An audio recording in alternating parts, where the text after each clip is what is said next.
Hi guys, how you going? So my name is Chris Morton, and this is the recovery. In this episode, I'm going to go over. It's going to be a multi-part series, starting an independent gym. So this is going to be part one. This will go over a few different series, a few different episodes, covering basically from when I've started the gym all the way to opening the gym and everything I've learnt along the way. There's definitely been a lot of things I've learnt opening the gym, but there was actually a lot that went before I even opened up the jaws, and I'm going to go through that in just different sort of episodes and just sort of try and cover as much detail within different episodes.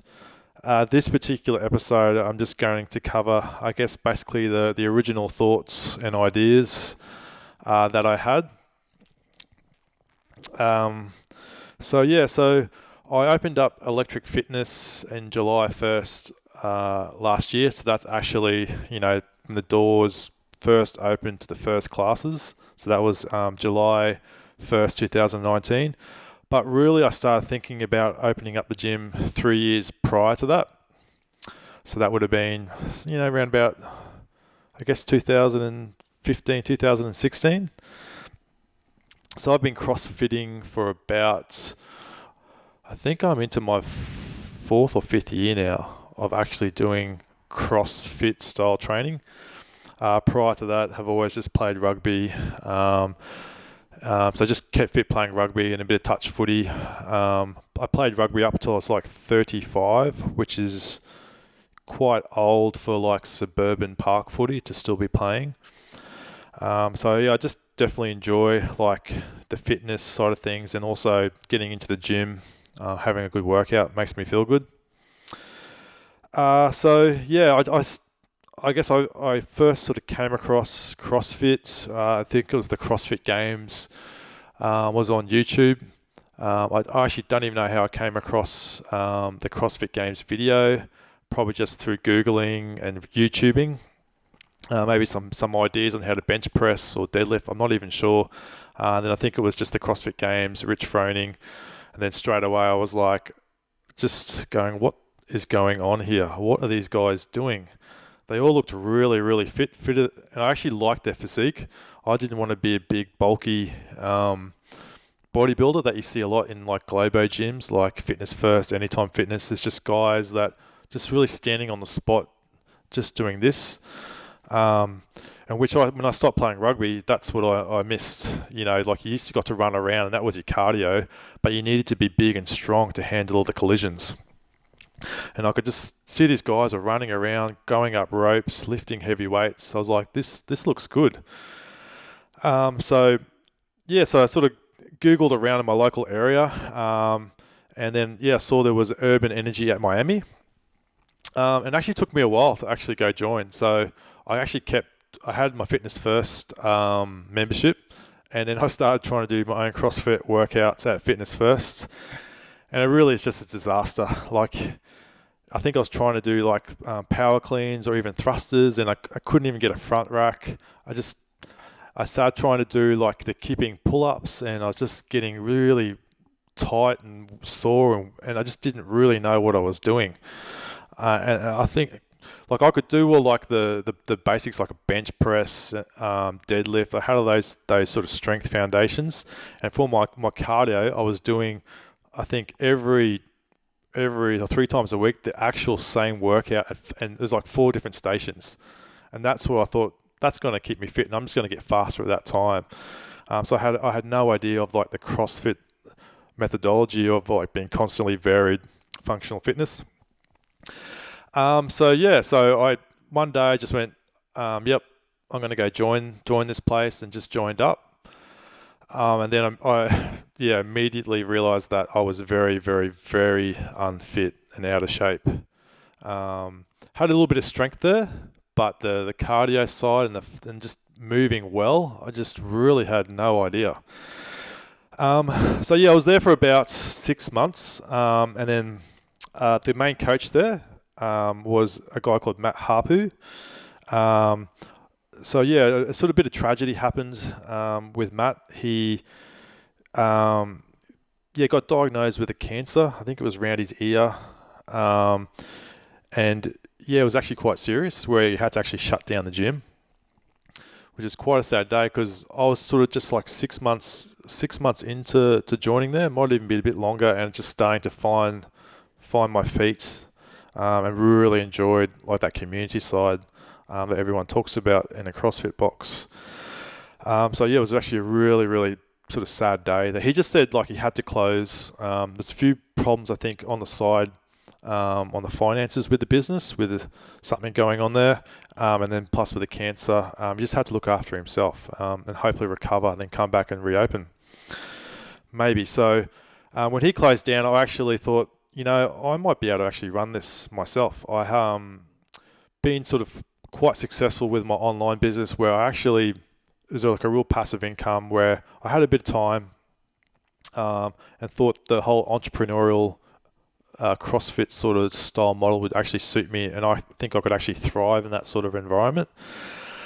So I actually put in a lease application to maybe potentially, get the place up and running and have all the members there, and then I'll be able to train all those members and maybe be able to grow it.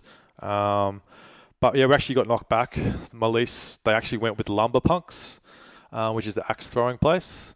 I haven't been there since. Every time I drive past the place, I still can't believe they chose Lumber Punks over that. But the actual building is quite an old building. It's not a big space. And to really actually to get it up to like a decent standard, you'd have to actually do a bit of renovation in that place. But I think the rent was quite reasonable. But it wasn't meant to be, so I actually just canned the idea and just went, all right, I just have to look at another place to train. I knew some guys went to a CrossFit called CrossFit 4220, and some guys went to Body Dynamics. Some guys went to, I think, Zeke Groves one, which was called Live Elite at the time. The closest one to me was CrossFit 4220.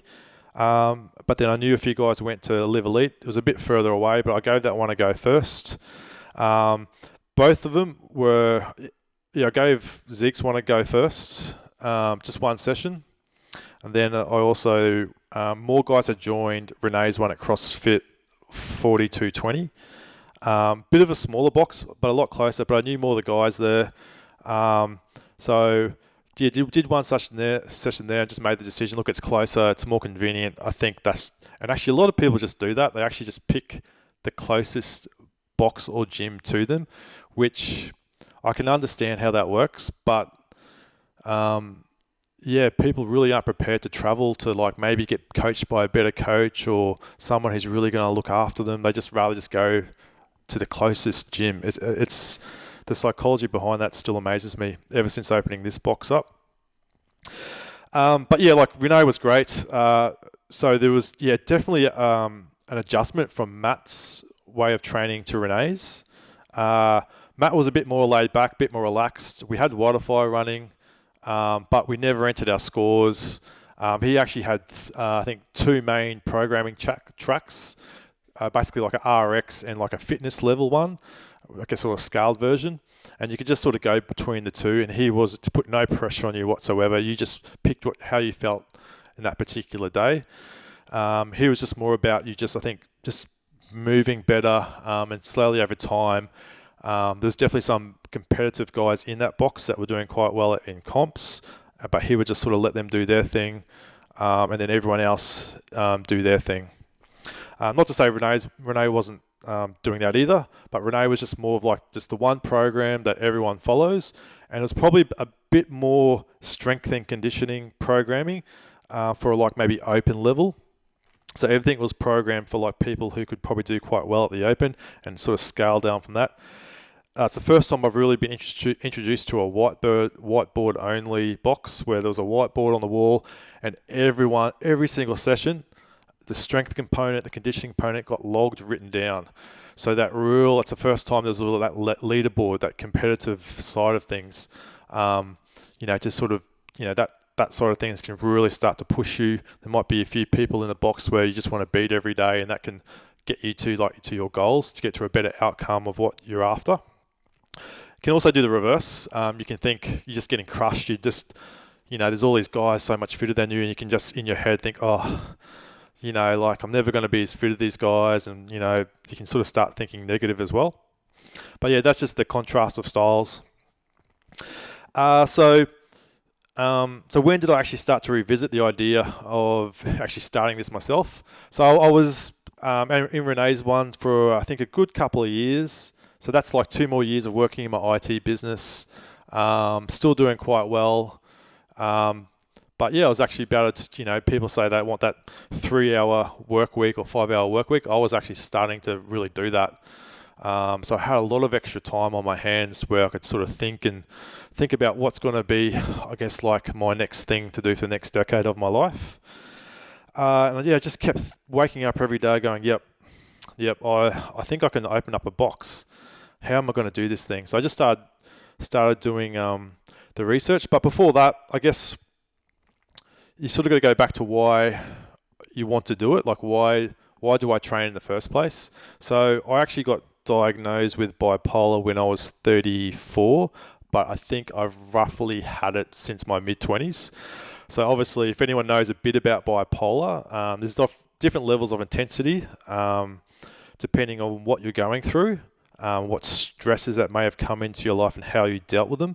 But yeah, I had a little bit of up and downness through my mid-20s to my until the diagnosis when I was 34. So yeah, one way I got on top of it was through cognitive behavioral therapy, which is just how you think and what you're doing around that. There's going to be triggers that you can really probably avoid that are going to send you off the wrong path and make you go through an episode. And sometimes there's some things you can't control, but when that happens, how you sort of can lessen the blow of the mood swings that you can have. And that's taken me time. So I'm now 42, so I was diagnosed when I was 34. So that's like, 8 years? And it's taken me a while to master the ups and downs, where my goal in life is actually to be a really boring person, to just live middle of the road. So never really get too high on anything happens in my life and never get too low. So it's sort of that mindset of like, things aren't as good as they seem or as bad as they seem. And when you think like that and you have like a real rational outlook, it can make you actually like maybe like an accountant, like a really boring person, but it makes me survive in life, and it makes me actually thrive in life when I'm like this.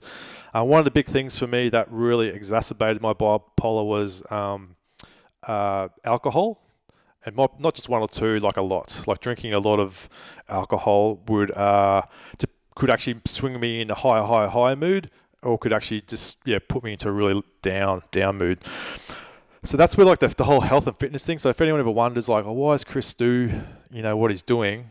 And why has he shifted from IT to maybe to fitness? Well, that's sort of the reason why. So that is like my big why, is that through exercise, it really just levels me out.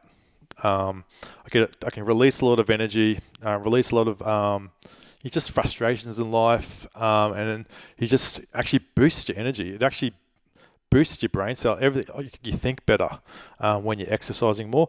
And on the back of that, if you get into more deeper, it's the health side, nutrition side, where if you can treat your nutrition, that can help with any maybe mental illnesses that you're suffering. If you're going through a depression, usually if you're having a hard time in life, you go back and work on your health and fitness, and suddenly you're going to become a stronger person.